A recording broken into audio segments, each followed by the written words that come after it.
शिवपुर गांव में रहने वाला हरिनाथ एक बेहद गरीब किसान था। इस बार उसने गांव के सेठ रघुनाथ से उधार लेकर खेती की थी। मौसम अच्छा रहा और खेतों में पहली बार फसल बहुत अच्छी आई थी। पूरे परिवार में एक उम्मीद जाग उठी थी। देखो कमला, इस बार कितनी अच्छी फसल हुई है। भगवान ने हमारी सुन ली। लगता है अब बच्चों को भूखा नहीं सोना पड़ेगा। हाँ हरिनाथ, इस बार मेहनत रंग लाई है। अब अगर फसल सही सलामत कट गई तो कुछ महीनों का चैन मिल जाएगा। पिताजी, क्या इस बार हम स्कूल जा पाएंगे? जरूर बेटा, अब तो तुझे अच्छे कपड़े और किताबें भी दिलवाऊंगा। लेकिन शायद किस्मत को ये मुस्कानें रास नहीं आई। शाम ढलते ही आसमान पर काले बादल घिर गए और तेज आंधी के साथ मूसलाधार बारिश शुरू हो गई। हरिनाथ, जल्दी खेत चलो, हमारे खेत में पानी भरने लगा होगा। हे भगवान, कहीं सब कुछ ना बह जाए। हरिनाथ भागकर खेत पहुंचा। वहां का दृश्य देखकर उसका दिल बैठ गया। खेत पूरा पानी में भर चुका था और सारी फसल डूब चुकी थी। अब क्या बचा भगवान, सब कुछ खत्म हो गया। मेरी मेहनत, मेरी उम्मीद सब बह गई। अब बच्चों को क्या खिलाएंगे जी? घर में तो एक मुट्ठी अनाज भी नहीं बचा है। अगले दिन सुबह हरिनाथ सेठ रघुनाथ के पास गया, जिससे उसने कर्ज लिया था। उसे उम्मीद थी कि शायद सेठ थोड़ा सा समय दे देगा। सेठ जी, बारिश में सब कुछ बर्बाद हो गया। थोड़ी मोहलत दे दीजिए। अगली बार फसल होगी तो सारा कर्ज चुका दूंगा। तुम्हें अब कोई मोहलत नहीं मिलेगी हरिनाथ। कागज के हिसाब से अब वो जमीन मेरी है। सेठ जी, कृपा कीजिए, वो मेरी पुश्तैनी जमीन है। आप ऐसा मत करिए। मुझे कागज से मतलब है, भावना से नहीं। अब वो जमीन मेरे नाम है और तुम लोग तुरंत उसे खाली कर दो। हरिनाथ की जमीन भी चली गई और उसके पास अब कुछ भी नहीं बचा था।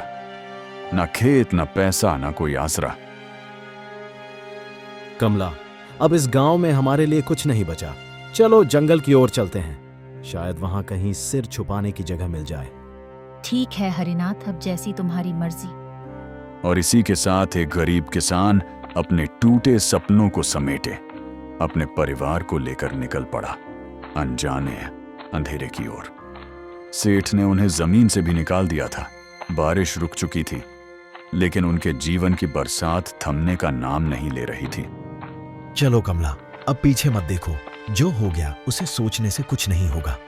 अब घर नहीं बचा, बस जिम्मेदारी बची है इन बच्चों की। इन्हें भूखा नहीं सोने दूंगा, चाहे मुझे कुछ भी करना पड़े। पिताजी, अब हम कहाँ जाएंगे? बेटा, अभी हम एक जगह चल रहे हैं। वहां शायद जंगल के किनारे एक बूढ़े बाबा रहते हैं, भनहारा। सुना है वो अच्छे इंसान हैं। हरिनाथ का परिवार गांव से बाहर निकलकर जंगल की ओर बढ़ गया। दूर से ही उन्हें एक कुटिया दिखाई दी। पास जाने पर देखा, वहां एक बूढ़ा साधु अपनी धुनी रमाए बैठा था। बाबा प्रणाम, हम लोग बहुत मुसीबत में हैं। हमारे पास अब कुछ भी नहीं बचा। बेटा, तुम्हारे चेहरे पर ईमानदारी दिख रही है। तुम चाहो तो इस कुटिया में रह सकते हो। कुछ ज्यादा नहीं है, लेकिन सिर छुपाने की जगह मिल जाएगी। आपका धन्यवाद बाबा, भगवान आपको सुख दे। अब वही टूटी कुटिया उनका नया ठिकाना बन गई थी। अगली सुबह हरिनाथ जंगल में लकड़ी काटने निकला, ताकि बाजार में बेचकर कुछ पैसे कमा सके। कमला, मैं जंगल जा रहा हूँ। लकड़ियां काटकर लाऊंगा, फिर उसे बेचकर बच्चों के लिए कुछ सब्जी ले आएंगे। जल्दी लौट आना। खाना भी बनाना है और बच्चों को भी कुछ खिलाना है। हरिनाथ दिन भर जंगल में पसीना बहाकर लकड़ियां काटता रहा। शाम होते ही वह उन्हें लेकर बाजार की ओर गया। वहां उसे बहुत कम पैसे मिले, लेकिन उन्हीं पैसों से उसने कुछ आलू, प्याज और थोड़ा सा आटा खरीद लिया। ये लो कमला, कुछ खाने का सामान लाया हूं। कुछ खास तो नहीं है, लेकिन बच्चों का पेट तो भर जाएगा। तुमने इतना सब किया हरिनाथ, अब तुम हाथ मुंह धोकर बैठो। मैं तुम्हारे लिए भी रोटियां सेक देती हूँ। माँ, क्या आज गुड़ नहीं आया? आज नहीं बिटिया, लेकिन हम कल जरूर गुड़ लेकर आएंगे। उस रात सभी ने सूखी रोटियों के साथ उबली सब्जी खाई। पहली बार किसी ने कोई शिकायत नहीं की। सबकी आंखों में थकान थी। अब हर दिन ऐसा ही होगा। मैं मेहनत करूंगा और हम सब मिलकर आगे बढ़ेंगे। हमारे पास कुछ भी नहीं है, लेकिन हम एक साथ हैं, यही सबसे बड़ी बात है। कठिनाइयों का पहाड़ उनके सामने खड़ा था, लेकिन हरिनाथ ने हार नहीं मानी। उसका सफर अभी लंबा था, लेकिन उसका इरादा अटल था। अब हर रोज वह जंगल जाता, लकड़ियां काटता और शाम तक बाजार में बेचकर जो मिलता उसी से राशन लाता। बच्चों की आंखों में अभी भी भूख झलकती थी, लेकिन अब वे शिकायत नहीं करते थे। सुनिए जी, जल्दी लौट आइएगा। कल बहुत देर हो गई थी और बिटिया आपके बिना ही सो गई थी। हाँ कमला, आज जल्दी लौटूंगा। आज थोड़ी ज्यादा लकड़ियां लाऊंगा ताकि कुछ पैसे ज्यादा मिल जाएं। पिताजी आज क्या गुड़ भी लाएंगे? जरूर बेटा, इस बार तेरे लिए गुड़ भी और माँ के लिए एक साड़ी का सपना भी लेकर आऊंगा। और मेरे लिए चूड़ियां। तुम्हारे लिए सबसे सुंदर चूड़ियां बेटिया, बस भगवान थोड़ा साथ दे। हरिनाथ मुस्कुराते हुए जंगल की ओर निकल पड़ा। वह सोच रहा था, जितनी ज्यादा लकड़ी उतना ज्यादा पैसा और उतना ही ज्यादा परिवार की खुशी। पेड़ों की गहराइयों में वह इतना आगे बढ़ गया कि उसे पता ही नहीं चला कि वह कहां पहुंच गया है। चारों ओर सिर्फ जंगल ही जंगल था। अरे यह कौन सी जगह है? यह रास्ता तो रोज वाला नहीं लगता। लगता है मैं गलत दिशा में आ गया हूं। वह इधर उधर देखने लगा, लेकिन कोई रास्ता समझ नहीं आ रहा था। आसमान में बादल घिरने लगे और हल्की बारिश भी शुरू हो गई। हे भगवान, अब क्या करूं? जिस दिशा से आया था वह भी भूल गया। अब कोई रास्ता नहीं सूझ रहा। उधर कुटिया में कमला बार बार जंगल की ओर देख रही थी। सूरज ढल चुका था, लेकिन हरिनाथ अभी तक नहीं लौटा था। आज बहुत देर हो गई है। अब तक तो वो रोज लौट आते हैं, आज इतनी देर क्यों हो गई? माँ, पिताजी को कुछ हो तो नहीं गया? ऐसा मत बोल बेटा, वो ठीक होंगे, बस शायद ज्यादा दूर निकल गए होंगे। उधर जंगल में हरिनाथ थक कर एक पत्थर पर बैठ गया। उसकी आंखें नम हो गईं, लेकिन फिर उसने हिम्मत जुटाई और आगे बढ़ा। तभी उसे दूर से एक छोटी सी रोशनी दिखाई दी। वो क्या है? कोई घर जैसा दिख रहा है या फिर आग जल रही है? चलो चलकर देखता हूं। वह उस रोशनी की ओर बढ़ा। सामने एक अजीब सी गुफा दिखाई दी, जिसके भीतर से पीली सी चमक आ रही थी। वह थोड़ा घबराया, लेकिन फिर अंदर चला गया। यह कैसी जगह है? सब कुछ सुनसान है, लेकिन यहां रोशनी कैसी?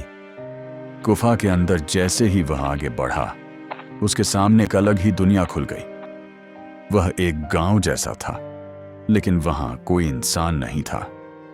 पूरा गांव सोने की तरह चमक रहा था।